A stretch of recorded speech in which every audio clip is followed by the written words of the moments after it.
Bonsoir à toutes et à tous, ravi de vous retrouver sur 8 Mont Blanc. Il est 18 h, c'est l'heure du journal préparé par l'ensemble de la rédaction. Voici les titres de ce lundi 30 janvier 2023. On commencera avec le conseil départemental de Haute-Savoie qui se réunissait en séance publique ce lundi matin. Au programme des discussions, les gendarmeries et les petites communes qui se sont vues attribuer pour certaines des subventions. Et puis nous reparlerons de la qualité de l'air en Haute-Savoie. La semaine dernière, les services de l'État ont procédé à toute une série de contrôles routiers à Nangy. La bonne application du dispositif antipolluant AdBlue était dans le viseur des autorités. Mais avant de développer ces titres, quelques images récupérées sur Twitter de la cérémonie d'hommage rendue à Morgane François. Cette psychologue avait été assassinée le 26 août 2020 après avoir signalé des faits d'agression sexuelle et d'inceste sur une mineure. La ville d'Annecy et le collectif In Memoriam Morgane ont donc dévoilé une plaque commémorative. Un arbre a également été planté en sa mémoire dans les jardins de l'Europe. Albert Blanc, l'auteur du coup de feu mortel, a été condamné à 30 ans de réclusion criminelle en juin 2022. Je vous le disais en titre, les petites communes et les gendarmeries étaient au cœur des discussions du conseil départemental de Haute-Savoie.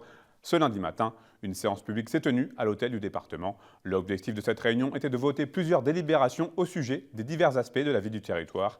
Parmi ces décisions, donc l'attribution de subventions aux communes rurales. Les précisions de Victoria Lopez. La Haute-Savoie compte 210 communes de moins de 3000 habitants. Près d'un tiers des Hauts-Savoyards résident dans ces villages ruraux. Ces derniers, souvent situés en montagne ou en milieu agricole, attirent de plus en plus de monde.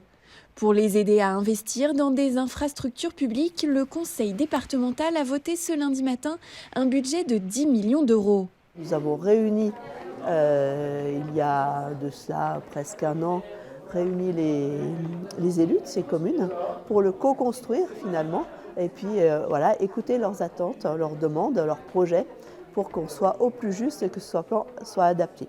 Il sera en direction effectivement des écoles, les mairies, rénovation de mairies, tout ce qui concerne aussi les équipements de salles d'animation, équipements sportifs, équipements culturels, les équipements en direction des crèches, et puis également les aménagements de cœur de village, c'est important aussi, ou de projets de services, de multiservices par exemple sur une commune. Autre sujet au cœur des discussions à l'hôtel du département ce lundi, les gendarmeries. Le département s'engage en effet à soutenir la modernisation et l'implantation de nouvelles casernes. Cette délibération vient en appui d'un dispositif qui est porté par le gouvernement et donc relayé aujourd'hui sur les territoires, qui est le plan 200 gendarmeries à l'échelle nationale. Et dans ce cadre-là, le commandant de groupement de gendarmerie de Haute-Savoie, le colonel Tonani, associé bien sûr à monsieur le préfet, sont en train de monter un dossier pour faire en sorte qu'il y ait un certain nombre de brigades supplémentaires qui soient construites dans notre département. Et bien évidemment, en lien avec les communes des périmètres qui pourraient être concernés et le conseil départemental, nous souhaitons pouvoir abonder financièrement la construction de ces brigades, si tant est qu'elles soient retenues dans le cadre du plan national pour faciliter leur installation et leur construction. À l'ordre du jour figurait également ce 30 janvier l'ambitieux plan rugby du département.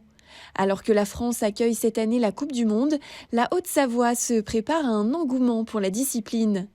Le plan du conseil départemental faisait l'objet d'une présentation spécifique ce lundi soir. Et effectivement, Emmanuel Jaude assiste en ce moment même à la présentation de ce plan rugby. Nous y reviendrons dans une autre prochaine édition. Social, à présent, cette veille de nouvelles journées de mobilisation anti-réforme des retraites, une centaine de salariés de l'Évian Resort a manifesté ce lundi après-midi pour dénoncer les conditions de travail. Pour symboliser un dialogue social qu'ils estiment brisé, ces employés ont enterré le discours d'Antoine Riboud, fondateur et président de Danone, pendant de très nombreuses années. Dans cette allocution prononcée à Marseille le 25 octobre 1972, Antoine Riboud évoquait à l'époque les grands axes de la politique de l'entreprise à travers l'économie et surtout le social. Manon Toiti a pu joindre en visioconférence Arlène Le Guénervé, déléguée syndicale Force ouvrière. Elle nous explique les raisons de ce mécontentement actuel d'une partie des salariés. On l'écoute. Nous avons toujours les augmentations annuelles les plus basses du groupe. Cette année, nous avons essayé de faire entendre, comme les années précédentes, mais évidemment, vu le contexte économique national, des difficultés qui nous sont peut-être un petit peu particulières en local du fait du coût de la vie Dans la région, on est effectivement dans le Chablais, il est difficile de vivre avec des équivalents de salaires nationaux. Nos revendications sont des augmentations de salaire générales à la hauteur du coût de la vie de la région, des révisions de grilles de salaire qui sont obsolètes, qui n'ont pas été revues depuis fort longtemps, l'abandon des fermetures d'établissements, puisqu'on a des hôtels qui ferment et les thermes aussi qui ferment en période hivernale. Cela peut être managé différemment, plus d'embauche de personnel qualifié, la reconnaissance de la polyvalence et de l'ancienneté pour les personnels qui sont déjà là depuis plus longtemps, la reconnaissance de la pénibilité qui, malheureusement, de façon nationale aussi, risque d'être moins bien reconnue, l'abandon des coupures sur les horaires de travail, la généralisation des 2 jours de repos hebdomadaires consécutifs, une négociation en complément pour un accord télétravail qui n'a toujours pas eu lieu chez nous, et puis des rénovations d'espaces pour les salariés, des bureaux, des espaces de salles de repos, des vestiaires décents pour des gens qui travaillent quand même dans des métiers où on cuisine, où on sert en salle, où on fait le ménage en chambre. Ça ne paraît pas exagéré. Malheureusement, on est dans des espaces vétustes pour une partie aujourd'hui, et puis des respects de délais de prévenance, de planning, puisqu'aujourd'hui ça dérape aussi, malheureusement, on n'est plus dans des délais raisonnables qui permettraient l'équilibre de la vie professionnelle et personnelle. Voilà en gros aujourd'hui nos revendications. Certains salariés, on ajouterait certainement, mais on avait synthétisé un petit peu. Il s'agissait bien d'Arlène Le Guernevet. Vous le savez, on a souvent l'occasion d'en parler dans ce journal. La qualité de l'air a fait l'objet d'une attention particulière ces derniers jours. Sur l'autoroute blanche entre Annemasse et Bonneville, de nombreux contrôles ont été effectués par les services de l'État. L'objectif étant de traquer d'éventuelles fraudes au système AdBlue. Ce dispositif est obligatoire pour les poids lourds et il permet de réduire leurs émissions polluantes. Emmanuel Jaude était sur place. Au péage de Nangy, difficile de passer entre les mailles du filet. Gendarmes et agents de la direction régionale de l'environnement, de l'aménagement et du logement sont sur le qui-vive. Ensemble, ils veillent au bon respect des normes anti-pollution de tous les poids lourds se dirigeant vers l'Italie. Des contrôles qui visent spécifiquement l'AdBlue, un additif au carburant obligatoire pour tous les camions depuis plus d'une quinzaine d'années déjà. C'est un système qui n'est pas excessivement fraudé, on repère quelques fraudeurs, mais globalement, d'abord les nouveaux camions sont équipés systématiquement de ce système-là, et puis les anciens sont quand même très attentifs à faire attention parce que les montants des amendes sont quand même relativement élevés. En une matinée, près de 20 conducteurs seront contrôlés. Parmi ceux-ci, les services de l'État ont décelé une seule suspicion de fraude au fameux additif. Des vérifications essentielles à quelques dizaines de kilomètres seulement de l'axe franco-italien du tunnel du Mont-Blanc. La norme aujourd'hui, c'est la norme Euro 6. Un véhicule aujourd'hui qui roule sans AdBlue, c'est un véhicule qui pollue autant qu'un véhicule de norme Euro 0 ou Euro 1, c'est-à-dire des véhicules qui circulaient dans les années 1990. L'opération Territoire propre, dont c'est aujourd'hui la 2e édition, va vraisemblablement se poursuivre et se développer, réunissant cette année encore plusieurs centaines de gendarmes sur toute la région Auvergne-Rhône-Alpes. En cas de fraude d'un délit, les amendes peuvent aller jusqu'à 7 500 € et surtout une immobilisation du poids lourd jusqu'à sa remise en conformité, ce qui représente des milliers d'euros de remise en conformité supplémentaire. Tout ça, ce sont pour des motifs évidemment financiers, parce que ce n'est pas tant finalement le produit AdBlue en lui-même qui coûte cher et sur lequel on peut faire des économies, mais c'est aussi tout l'entretien de la pompe et du système électronique du système AdBlue qui, lorsqu'il est shunté par exemple ou minimisé, permet d'économiser sur l'entretien notamment de la pompe.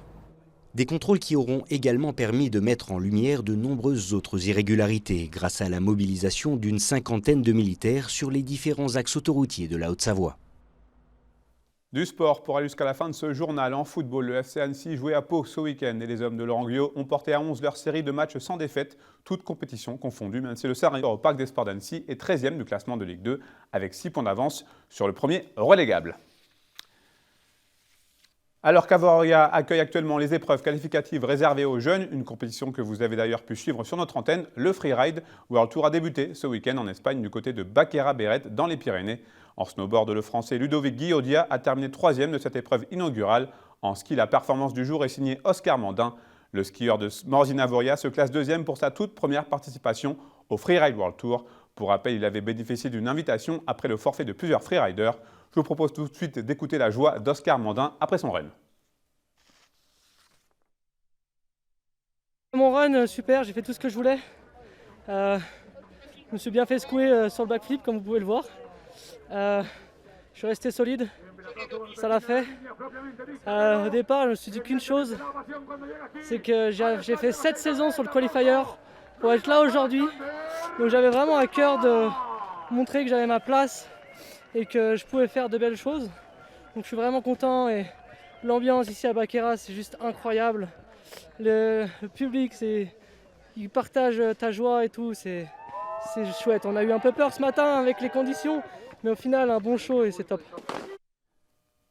Voilà, c'est la fin de cette édition. Merci à vous pour votre fidélité à l'information sur 8 Mont Blanc. Merci à toute l'équipe pour son aide très précieuse. Vous avez maintenant rendez-vous avec la météo préparée par notre spécialiste du temps, Thierry Paulme. Vous retrouverez juste après l'aparté de la rédac avec Victoria Lopez et son invité, Laurent Cibaud, champion du monde de vol en ballon à gaz. C'est la fin de ce journal. Merci pour votre fidélité à nos programmes. On se retrouve mardi pour un nouveau journal.